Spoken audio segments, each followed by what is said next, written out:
Good afternoon, శుభాకాంక్షలు. ఈరోజు ఇక్కడికి అనంతపురం రావడం ప్రధాన ఉద్దేశం ఏంటంటే హార్ట్కు సంబంధించినటువంటి గుండె జబ్బులలో వచ్చినటువంటి అధునాతన చికిత్సా విధానాలు గురించి తెలియజెప్పడం, అట్లాగే కొన్ని ప్రివెంటివ్ ఆస్పెక్ట్స్ అంటే అవి రాకుండా మనం ఎటువంటి జాగ్రత్తలు తీసుకోవాలి అనేది తెలియజెప్పడానికి వచ్చాను. ఎందుకంటే ఈ మధ్య మన భారతదేశంలో కూడా బీపీ కానీ, షుగర్ కానీ, కొలెస్ట్రాల్, ఓవర్ వెయిట్, స్మోకింగ్ ఇట్లాంటివన్నీ మనం ఎక్కువగా చూస్తున్నాం. దీనివల్ల ఏంటంటే గుండె జబ్బులు, ముఖ్యంగా కరోనరీ ఆర్టరీ డిసీజ్ అనేది ఎక్కువగా అవుతుంది. దానివల్ల కొంతమంది యుక్త వయసులోనే హఠాత్తుగా మరణానికి కూడా పాల్పడడం అనేది మనం కామన్గా చూస్తున్నాం. సో దీని గురించి కొంచెం అవగాహన కల్పించాలి అనే ఉద్దేశంతో ఈ సమావేశం అనేది అన్ని చోట్ల చేస్తున్నాము. ఈరోజు ఇక్కడ అనంతపురం రావడం జరిగింది. అంటే హార్ట్ అటాక్ వచ్చిన తర్వాత చికిత్సా విధానాల్లో ఏంటంటే ఒకటేమో స్టెంటింగ్ ప్రక్రియ, ఆపరేషన్ లేకుండా మనం స్టెంట్స్ పెట్టడం అనేది ప్రాచుర్యంలో ఉన్నది ప్రస్తుతం. రెండవది ఏంటంటే bypass surgery. So bypass surgery అయిన తర్వాత చాలామంది ఏమనుకుంటారంటే ఇంకా అయిపోయింది, చికిత్స అయిపోయింది, వేరే అపెండిక్స్ లాగా అట్లా అనుకుంటారు. అవి ఏంటంటే ఒకసారి చేస్తే పర్మనెంట్ సొల్యూషన్స్. కానీ బైపాస్ సర్జరీ చేసిన తర్వాత కూడా పేషెంట్కి మళ్ళీ ప్రాబ్లం వచ్చే అవకాశం ఉంటుంది. అది చాలామందికి తెలియదు. అందువల్ల ఏంటంటే బైపాస్ అయిన తర్వాత కూడా రెగ్యులర్ చెకప్లో ఉండడం అనేది అవసరం. ఒకసారి బైపాస్ అయిన తర్వాత బైపాస్లో ఏం చేస్తారంటే ఒకటేమో ఆర్టీరియల్ గ్రాఫ్టింగ్ ఉంటుంది, ఇంటర్నల్ ఆర్టరీ ఉంటుంది, మెమరీ ఆర్టరీ, దాన్ని బైపాస్ చేస్తారు. రెండవది ఏంటంటే కాల్లోంచి వెయిన్స్ తీసుకుంటారు. సో వెయిన్స్ ఏంటంటే తక్కువ ప్రెషర్ని తట్టుకునేటువంటివి. కానీ మనం ఇక్కడ బైపాస్ చేసినప్పుడు ఏంటంటే హార్ట్ ప్రెషర్ ఎక్కువ ఉంటుంది, 120/80 ఉంటుంది. అదే వెయిన్స్లో ఏంటంటే 10 మిల్లీమీటర్స్ అంతే ఉంటుంది. అంటే దాదాపు మనము 10 రెట్లు ఎక్కువ ప్రెషర్ తట్టుకోవాలి. అందువల్ల ఏంటంటే వెయిన్స్లో కూడా బ్లాకేజెస్ డెవలప్ అవుతాయి. సో అది జనరల్గా ఏంటంటే 50% of the vein grafts 10 years లోపల మూసుకుపోయే అవకాశం ఉంటుంది, అందులో బ్లాక్స్ ఏర్పడతాయి. సో అందువల్ల ఏంటంటే ఈ బైపాస్ అయిన తర్వాత కూడా ఎవ్రీ 5 ఇయర్స్ కానీ 10 ఇయర్స్ కానీ సిటీ యాంజియో కానీ యాంజియోగ్రామ్ కానీ చేసుకోవడం అవసరం. అయితే ఆ తర్వాత ఏముందంటే అందులో బ్లాక్ ఏర్పడినప్పుడు ముందు తెలుసుకోకపోవడం వల్ల మళ్ళీ సెకండ్ టైం హార్ట్ అటాక్ అనేది రావచ్చు, 10 ఏళ్ళకి కానీ 15 ఏళ్ళకి కానీ. అట్లా వచ్చినప్పుడు ఆ వెయిన్ గ్రాఫ్ట్లో స్టెంట్ పెట్టడం అనేది ఒక చికిత్సా విధానం. ఎందుకంటే మళ్ళీ రెండోసారి బైపాస్ అనేది ఎక్కువ ప్రాబ్లం అవుతుంది. అందులో కొన్ని టెక్నిక్స్ ఉంటాయి ఆ బైపాస్ చేసిన వెయిన్లోంచి వెళ్ళడానికి. దానిలో ఏంటంటే మనం ఇక్కడ వీరికి తిమ్మన్న గారు అని చెప్పేసి నియర్లీ 66 ఇయర్స్, వారికి 2008లో బైపాస్ అయింది. ఆ తర్వాత చెకప్లో ఉన్నారు కానీ ఈ యాంజియోగ్రాము ఇది చేసుకోలేదు వారు. అక్టోబర్లో మళ్ళీ హార్ట్ అటాక్ రావడం జరిగింది.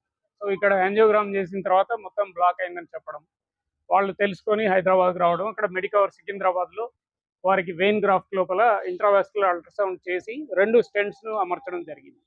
అది నవంబర్ 1వ తారీఖు నాడు చేశాము. దాని తర్వాత వాళ్ళు ఆరోగ్యంగా ఉన్నారు. అది ఆ విషయం గురించి ఒకటి చెప్పాలని. దాని తర్వాత బైపాస్ అయిన తర్వాత కూడా రెగ్యులర్గా యాస్పిరిన్, తర్వాత క్లోపిడోగ్రెల్, ఈ ఏవైతే బ్లడ్ థిన్నర్స్ ఉన్నాయో అవి వాడటము, కొలెస్ట్రాల్ అదుపులో పెట్టుకోవడము, అట్లాగే వేరే రిస్క్ ఫ్యాక్టర్స్ ఏమైనా ఉంటే, ఉదాహరణకి బీపీ కానీ షుగర్ కానీ ఉంటే అవి అదుపులో పెట్టుకోవడము, every yearly once at least checkups చేసుకోవడం అనేది అవసరం. సో ఈ విషయం గురించి కొంత అవగాహన కల్పిద్దామనే ఉద్దేశంతో ఈ సమావేశం చేశాము. అంతేకాకుండా మెడికవర్ హాస్పిటల్ అనేది సికింద్రాబాద్లో ఇప్పుడు ఒక 6 మంత్స్ బ్యాక్ స్టార్ట్ చేశాము. మనకి ఇండియాలో 25 బ్రాంచెస్ ఉన్నాయి. అందులో అధునాతన చికిత్సా విధానాలన్నీ కూడా మనం చేస్తున్నాము. కాంప్లెక్స్ ప్రొసీజర్స్ అన్నీ కూడా అక్కడ చేయడం అనేది జరుగుతుంది. సో ఈ ఉద్దేశంతో ఈరోజు మనం మాట్లాడడం జరిగింది. వారు కూడా వారి అభిప్రాయాన్ని వారు మీతో పంచుకుంటారు. తర్వాత ఏదైనా ప్రశ్నలు ఉంటే వాటిని మనం డిస్కస్ చేస్తాం. 48 సంవత్సరాల ఏజ్లో హార్ట్ అటాక్ వచ్చింది. అప్పుడు ఇక్కడే ట్రీట్మెంట్ అంటే ఇక్కడే చూపించుకున్నాను. ఇనిషియల్గా చూపించుకుంటే అది కొద్దిగా మేజర్ ఉంది, ఫర్దర్గా చూపించుకోవాలంటే మళ్ళీ అపోలో హైదరాబాద్లో చూపించుకున్నాము. వాళ్ళు అక్కడ బైపాస్ చేశారు. నాకు 2008లో బైపాస్ చేసినారు. తర్వాత బైపాస్ చేసిన తర్వాత బాగానే ఉండింది. మెడిసిన్స్ కానీ, తర్వాత నార్మల్ ఎక్సర్సైజ్ అటువంటివి, నార్మల్ ఫుడ్ చేసుకుంటూనే ఉన్నాను. అయినా కానీ తర్వాత ఆల్మోస్ట్ 16-17 ఇయర్స్ తర్వాత మళ్ళీ నాకు ప్రాబ్లం వస్తే మళ్ళీ అంటే ఇక్కడ వీళ్ళ దగ్గరికి వీళ్ళ మేడం ఉంది, వారు శ్రీలక్ష్మి మేడం అని, వారి ద్వారా ఈ హాస్పిటల్కి పోవడం జరిగింది. లక్కీగా ఏమంటే నాకు మంచి సీనియర్ మోస్ట్ డాక్టర్ నాకు ట్రీట్మెంట్ చేయడానికి దొరికారు సార్ ప్రమోద్ కుమార్ గారు. వారు మంచి సుమారుగా చెప్పారు, చూశారు, మొత్తం చూసిన తర్వాత అది ఆల్రెడీ బైపాస్ అయింది కాబట్టి దాంట్లో చేయడం అంటే మామూలు జూనియర్స్ చేసే అది కాదు, అది ప్రక్రియ కాదు, అది సీనియర్ మోస్ట్ చేయాల్సింది. అది సార్ చాలా బాగా ట్రీట్ చేశారు నన్ను. అది దాంట్లో 2 స్టంట్లు సుమారు ఆల్మోస్ట్ 2 ఇంచులు పొడవు, అది 2 కలిపి 2 ఇంచులు, ఆల్మోస్ట్ 2 ఇంచులు పొడవు అది. అది 2 కలిపితే అంత స్టంట్ వేశారు, అంత స్టంట్ వేసి చేశారు. తర్వాత వాళ్ళ హాస్పిటల్కి పోయినప్పుడు ముందు కానీ తర్వాత కానీ చాలా మంచి ట్రీట్మెంట్ ఇచ్చారు.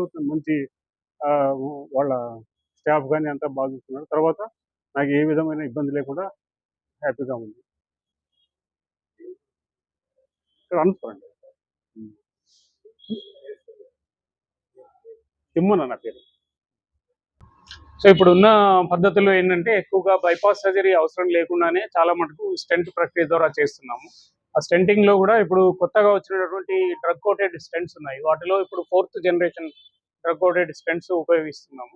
అంతేకాకుండా కరోనరీ ఇమేజింగ్ అనే ప్రక్రియ కూడా ఉంది. ఇందులో ఏంటంటే కరోనరీ ఆర్టరీ లోపలే ఒక కెమెరా పంపించేసి దానిలో ఆ నరం యొక్క వ్యాసం ఎంత ఉన్నది, దానిలో లెంత్ ఎంతవరకు దాని మేరకు కూడిక ఉంది, స్టెంట్ సైజ్ ఎంత, ఇట్లాంటి అన్నీ తెలుసుకునే అవకాశం ఉంది.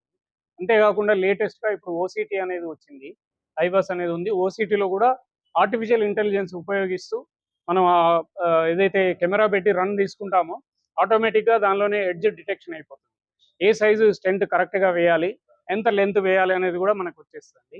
సో దానివల్ల ఏంటంటే correct size of stent, correct length వేయడం వల్ల ప్రాబ్లమ్స్ అనేవి తగ్గుతాయి. ప్రొసీజర్ చేసేటప్పుడు కూడా ప్రాబ్లమ్స్ రాకుండా మనం సులువుగా చేయొచ్చు, క్షేమంగా పేషెంట్కి చేయడం అనేది జరుగుతుంది.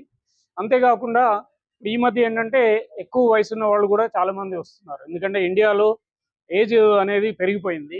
మన లైఫ్ ఎక్స్పెక్టెన్సీ పెరగడం వల్ల వాళ్ళు కూడా ఎక్కువ క్యాల్సిఫైడ్ డిసీజ్ ఉంటుంది. అంటే ఆ గుండె నరం పైన కాల్షియం డిపాజిట్స్ ఉంటాయి. ఒక్కొక్కసారి అవి లోపల కూడా చొచ్చుకొని వస్తాయి అన్నమాట.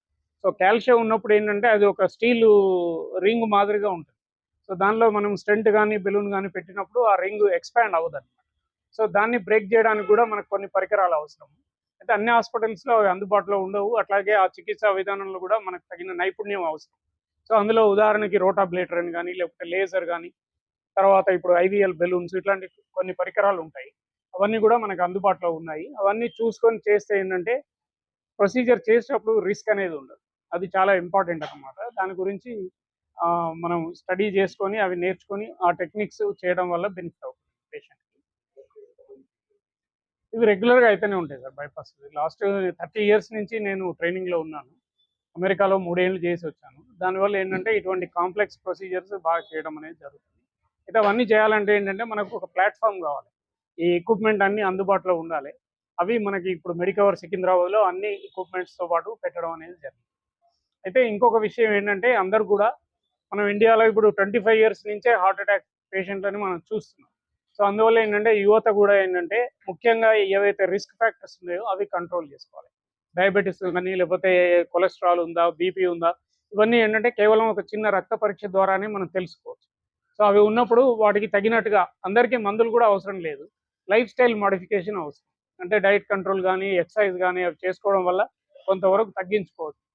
ఎవరికైతే హై రిస్క్ ఉందో, అంటే వాళ్ళ ఫ్యామిలీలో ఎవరికైనా 40 ఇయర్స్ లోపలే ఎవరికైనా హార్ట్ అటాక్ రావడం కానీ, సడన్ కార్డియాక్ అరెస్ట్ కానీ ఇట్లాంటివి అయినప్పుడు సింపుల్గా సిటీ కరోనరీ యాంజియోగ్రామ్ అని ఒక టెస్ట్ ఉంటుంది. ఇందులో ఏంటంటే నరంలో కాంట్రాస్ట్ ఇంజెక్షన్ ఉంటుంది. ఒక 8 సెకండ్ల లోపలే సిటీ స్కాన్ రొటేట్ అయిపోయి హార్ట్ పిక్చర్స్ తీసుకుంటాం. అందులో ఏమైనా బ్లాక్స్ మొదలవుతున్నాయని తెలిస్తే కనుక కొన్ని మందులు, స్టాటిన్స్ కానీ, లేకపోతే బ్లడ్ థిన్నర్స్ కానీ వాళ్ళకు పెట్టడం, రిస్క్ ఫ్యాక్టర్స్ ఏమైనా ఉంటే మాడిఫై చేసుకోవడం జరుగుతుంది. సో దానివల్ల ఏంటంటే మనం 5 ఏళ్లలో వచ్చేదాన్ని ఒక 10 ఏళ్ళు, 15 ఏళ్ల వరకు రాకుండా మనం ప్రొలాంగ్ చేసుకోవచ్చు. సో దానివల్ల ఏంటంటే ఓవరాల్ హెల్త్ అనేది బెటర్గా ఉంటుంది. అదేవిధంగా ఈ సిటీ యాంజియో అనేది ఎవ్రీ 5 ఇయర్స్కి ఒకసారి చేసుకోవచ్చు. అందులో ఏమైనా బ్లాక్స్ పెరిగినాయా లేదో తెలుస్తుంది. ముఖ్యంగా ఎవరికైతే రిస్క్ ఫ్యాక్టర్స్ ఎక్కువ ఉన్నాయో, అంటే డయాబెటీస్ కానీ, హై కొలెస్ట్రాల్ కానీ, లేకపోతే high blood pressure, over weight, smoking, ఇట్లాంటి వాళ్ళకి ఫ్యామిలీ హిస్టరీ నేను చెప్పినట్టు 40 ఇయర్స్ అబోవ్ ఉన్న వాళ్ళు అది చేసుకోవడం అనేది బెటర్. అట్లాగే బైపాస్ అయిన తర్వాత కూడా ఎవ్రీ 5 ఇయర్స్ లేదా స్టెంట్ అయిన తర్వాత 5 ఇయర్స్కి ఒకసారి అది చేయడం వల్ల ఆ బైపాస్ గ్రాఫ్ట్స్ ఎట్లా ఉన్నాయి, అవి పనిచేస్తున్నాయా లేదా, వాటిలో ఏమైనా బ్లాక్స్ ఏర్పడ్డాయా, అట్లాగే స్టెంట్ అయిన తర్వాత స్టెంట్ ఎట్లా ఉంది, స్టెంట్ లోపల ఏమైనా బ్లాక్ వచ్చిందా అనేది మనం ముందుగానే తెలుసుకోవడం జరుగుతుంది. దాన్ని బట్టి తగినటువంటి మందులు కానీ అవసరమైతే మళ్ళీ ప్రొసీజర్స్ ఏమైనా చేయాల్సి రావచ్చు. ఇప్పుడు బైపాస్ సర్జరీ అనేది ఎప్పుడవుతుందంటే అన్ని నరాలు మామూలుగా ఏంటంటే 3 రక్త నాళాలు ఉంటాయి.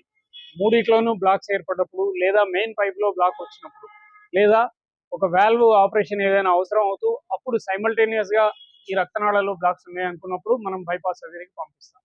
అదర్వైజ్ సింగిల్ బ్లాక్ కానీ 2 వెసల్స్ అట్లా ఉన్నప్పుడు మనము స్టెంటింగ్ ద్వారానే చేయడం అనేది జరుగుతుంది.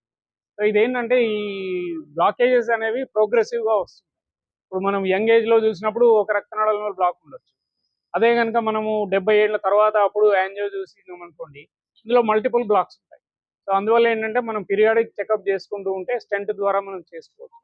ఇప్పుడున్న చికిత్సా విధానాలలో ఏంటంటే సులువుగా మనం స్టెంట్స్ ద్వారానే చేయగలుగుతాం. సో బైపాస్ సర్జరీలో ప్రాబ్లమ్స్ ఏంటంటే, ఒకటి జనరల్ అనెస్థీషియా ఇవ్వాలి, పేషెంట్ వెంటిలేటర్ పైన ఉంటారు, కటింగ్ ఉంటుంది, బోన్ కటింగ్ ఇవన్నీ ఉంటాయి, రక్తం ఎక్కించాల్సి వస్తుంది ఎందుకంటే మనం కట్ చేసినప్పుడు బ్లీడింగ్ ఉంటుంది కాబట్టి వాళ్ళకి బ్లడ్ ఎక్కించాలి. దాని తర్వాత రికవరీ టైం ఎక్కువ ఉంటుంది ఎందుకంటే పేషెంట్ ఐసీయూలో 2 రోజులు ఉండాల్సి వస్తుంది, తర్వాత ఫిజియోథెరపీ చేసుకోవాలి, మొత్తం ఇవన్నీ మానడానికి అట్లీస్ట్ ఒక 1 మంత్ అయినా పడుతుంది. ఇవన్నీ మనకి దీనిలో ఉండవు. స్టెంటింగ్లో ఏంటంటే జనరల్ అనెస్థీషియా అవసరం లేదు. లోకల్ అనెస్థీషియాలో ఇద్దరు రేడియల్ ఆర్టరీ ముంజేతి నుంచి కానీ లేదా తొడలో ఉన్నటువంటి రక్తనాళం ద్వారా లోకల్ అనెస్థీషియాలో చిన్న జైలకెన్ ఇంజెక్షన్ ఇచ్చేసి దాని ద్వారానే చేయొచ్చు. పేషెంట్ మనతో మాట్లాడుతూ ఉంటారు, మనం ఏం చేస్తున్నామో వాళ్ళు స్క్రీన్ పైన చూడటం జరుగుతుంది. ప్రొసీజర్ అయిన తెల్లారే మేము డిశ్చార్జ్ చేస్తాం పేషెంట్ని. వాళ్ళకి మందులు అవి రెగ్యులర్గా చెప్పి ఫాలో అప్లో పెట్టుకుంటే సరిపోతుందండి. ఫ్యూచర్లో ఒకవేళ స్టెంట్లో ఏమైనా ప్రాబ్లం వచ్చినా కూడా ఇదివరకు ఎక్కువ ఉండేది, ఇప్పుడు తగ్గిపోయింది. 2% ఉంది స్టెంట్ ఫెయిల్యూర్ రేట్స్. ఎందుకంటే ఇప్పుడు డ్రగ్ కోటెడ్ స్టెంట్స్ వచ్చాయి. ఒకవేళ అందులో మళ్ళీ ఏదైనా ప్రాబ్లం వచ్చినా కూడా స్టెంట్ లేకుండా అందులో డ్రగ్ కోటెడ్ బెలూన్స్ కూడా వచ్చాయి ఈ మధ్యలో. సో ఈ విధంగా ఏంటంటే బైపాస్ సర్జరీ రిక్వైర్మెంట్ అనేది తగ్గుతూ వస్తుంది. కొన్ని దేశాల్లో అయితే అసలు బైపాస్ అనేది చేయట్లేదు వాళ్ళు. మనం ఇండియాలో ఇంకా చేస్తున్నాము.